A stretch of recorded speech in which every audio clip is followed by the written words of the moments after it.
நம்ம தமிழ்நாடு கவர்மெண்ட்லேருந்து village assistant போஸ்ட்டுக்கு இப்போ வேகன்சி கொடுத்துருக்காங்க. அது நிறைய பேருக்கு தெரியறது இல்லை. அப்படி நோட்டிஃபிகேஷன் வந்தாலுமே அந்த ஒர்க்குக்கு எப்படி அப்ளை பண்ணணும், அந்த ஃபார்மை எப்படி ஃபில் பண்ணணும், அந்த ஃபார்மை எங்கே அனுப்பணும்னு டீட்டெயில் தெரியாமல் அப்படியே விட்டுருதீங்க. இந்த ஒரு வீடியோவை கடைசி வரைக்கும் பாருங்கள். அதுக்கு எப்படி அப்ளை பண்ணணும், அந்த ஃபார்மை எப்படி ஃபில் பண்ணி அந்த ஃபார்மை எங்கே அனுப்பணும் அப்படிங்கிற ஃபுல் டீட்டெயிலையும் சொல்லியிருக்கேன். நம்மளோட சேனலை சப்ஸ்கிரைப் பண்ணாமல் பார்த்துட்டு இருந்தீங்கன்னா நம்மளோட சேனலை சப்ஸ்கிரைப் பண்ணிக்கோங்க. நாங்கள் போடுற வீடியோஸ்லாம் உங்களுக்கு டெய்லியும் நோட்டிஃபிகேஷன் வரணும்னா பக்கத்தில் இருக்க பெல் ஐக்கானையும் கிளிக் பண்ணிக்கோங்க. நம்ம பேஜோட டிஸ்கிரிப்ஷன் பாக்ஸில் அந்த வெப்சைட்டோட லிங்க் கொடுத்துருக்கோம். அந்த லிங்கை கிளிக் பண்ணிங்கன்னா அந்த வெப்சைட்குள்ளே போயிடும். அந்த வெப்சைட்டோட இன்னர் பேஜ் இதை மாதிரி தான் இருக்கும். இதில் தமிழ்நாடு மாவட்டங்கள்னு சொல்லிட்டு தமிழ்நாட்டில் உள்ள எல்லா மாவட்டங்களுமே வரிசையாக கொடுத்துருப்பாங்க. நீங்கள் என்ன மாவட்டத்தில் இருக்கீங்களோ அந்த மாவட்டத்தை சர்ச் பண்ணி செலக்ட் பண்ணிக்கோங்க. செலக்ட் பண்ணிங்கன்னா இந்த மாதிரி ஓப்பன் ஆகும். இது என்னதுன்னா கவர்மெண்ட்லேருந்து வர டெய்லி அப்டேட்டு, அதுக்கப்புறம் ஏதாவது வேகன்சி போடுறாங்க எதுனாலும் இதில் நோட்டிஃபிகேஷனாகவே வரும். இப்போது நம்ம application are invited for village assistant போஸ்ட்டுக்கு அப்ளை பண்ண போகிறோம். அதனால் இந்த ஆப்ஷனை கிளிக் பண்ணிக்கோங்க.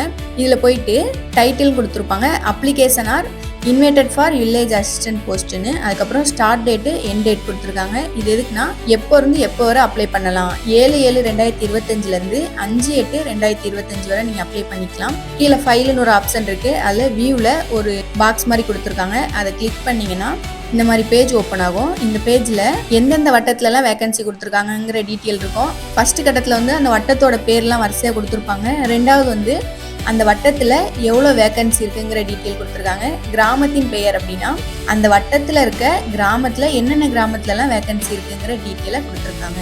இதில் உங்களோட கிராமத்தோட பேர் இருந்துச்சுன்னா அதை செலக்ட் பண்ணி நீங்கள் அப்ளை பண்ணிக்கலாம். ரெண்டாவது வந்து அப்ளிகேஷன் ஃபார்ம்னு ஒரு ஆப்ஷன் இருக்குல்ல, அதை கிளிக் பண்ணிங்கன்னா ஒரு ஃபார்ம் ஓப்பன் ஆகும். அது எதுக்குன்னா அந்த ஒர்க்குக்கு அப்ளை பண்ணுற ஃபார்ம். இதில் உங்களோட ஃபோட்டோவை ஒட்டிக்கோங்க. ஃபர்ஸ்ட் வந்து விண்ணப்பதாரரின் பெயர் இருக்குது, அதில் வந்து உங்களோட நேமை ஃபில் பண்ணிக்கோங்க. ரெண்டாவது வந்து தந்தையோட பேர், அப்படி கல்யாணம் முடிஞ்சிருச்சுன்னா உங்களோட கணவர் பெயர் கூட சேர்த்துக்கலாம். இருப்பிட முகவரி அப்படின்னா நீங்கள் இருக்கிற அட்ரஸை இதில் டைப் பண்ணிக்கோங்க. நெக்ஸ்ட் உங்களோட பிறந்த தேதி, உங்களோட வயசு, பாலினம், அதுக்கப்புறம் உங்களோட கேட்டகரி கொடுத்துருக்காங்க, அதையும் ஃபில் பண்ணிக்கோங்க. நீங்கள் வந்து மாற்றுத்திறனாளியா இல்லையான்னு கேட்டிருக்காங்க. ஆம்னா ஆம் போட்டுக்கோங்க, அப்படி இல்லைன்னா இல்லைன்னு போட்டுக்கோங்க. அதுக்கப்புறம் ஆதரவற்றவரா கொஞ்சம் டீட்டெயில்ஸ்லாம் கேட்காங்க. அதை பார்த்துட்டு ஆம்னா ஆம் போட்டுக்கோங்க, அப்படி இல்லைன்னா இல்லைன்னு போட்டுக்கோங்க. நீங்கள் வந்து ஃபஸ்ட்டு இராணுவத்தில் இருந்தீங்களான்னு கேட்டிருக்காங்க. ஆம்னா ஆம் போட்டுக்கோங்க, அப்படி இல்லைன்னா இல்லைன்னு ஃபில் பண்ணிக்கோங்க. பணியிடம் கோரும் கிராமம்னு ஒரு ஆப்ஷன் இருக்குல்ல, அது என்னதுன்னா நீங்கள் இருக்கிற கிராமத்தை இதில் என்ட்ரி பண்ணிக்கோங்க. என்ட்ரி பண்ணிவிட்டு நெக்ஸ்ட் வந்து இருப்பிட மாவட்டம், வட்டம் மற்றும் கிராம விவரங்கள்னு ஒரு ஆப்ஷன் இருக்குது. இதில் வந்து உங்களோட பிறப்பு சான்றிதழை வந்து இணைக்கணும் அப்படின்னு கொடுத்துருக்காங்க. ரெண்டாவது இருப்பிட வட்டம், நீங்கள் வந்து எந்த தாலுகாவில் இருக்கீங்கன்னு கேட்டிருக்காங்க, அதையும் என்ட்ரி பண்ணிக்கோங்க. இருப்பிட கிராமம் அப்படின்னா உங்களோட கிராமத்தை இதில் என்ட்ரி பண்ணிக்கோங்க. தொடர்பு விவரங்கள்னு ஒரு டீட்டெயில் இருக்கும். அதில் வந்து உங்களோட மொபைல் நம்பரை ஃபர்ஸ்ட் கொடுத்துக்கோங்க. ரெண்டாவது வந்து உங்களோட மெயில் ஐடியை கொடுத்துக்கோங்க. நெக்ஸ்ட் கல்வி தகுதி விவரங்கள்னு ஒரு ஆப்ஷன் இருக்கும். அதில் வந்து நீங்கள் என்ன படிச்சிருக்கீங்களோ அந்த சர்டிஃபிகேட்டோட இதில் அப்லோட் பண்ணிக்கோங்க. நீங்கள் வந்து குறைஞ்சது ஒரு 10 நாளும் படித்து முடிச்சிருக்கணும்னு போட்டிருக்காங்க. கடைசி ஓட்டுநர் திறன் விவரங்கள்னு ஒரு ஆப்ஷன் இருக்கும். அதில் வந்து உங்களுக்கு வந்து மிதிவண்டி ஓட்டும் திறன் இருக்கான்னு கேட்டிருக்காங்க. உங்களுக்கு ஓட்ட தெரியும்னா ஆம் போட்டுக்கோங்க, அப்படி இல்லைன்னா இல்லைன்னு கொடுத்துக்கோங்க. உங்களுக்கு வந்து வண்டி ஓட்டுறதுக்கு லைசன்ஸ் ஏதாவது இருக்கான்னு கேட்டிருக்காங்க. உங்கள்கிட்ட லைசன்ஸ் இருந்துச்சுன்னா ஆம் போட்டுக்கோங்க, அப்படி இல்லைன்னா இல்லைன்னு கொடுத்துக்கோங்க. ஓட்டுநர் உரிமை எண் லைசன்ஸ் இருந்துச்சு அப்படின்னா அந்த ஓட்டுநர் உரிமை எண்ணை இந்த பாக்ஸில் கொடுத்துக்கோங்க.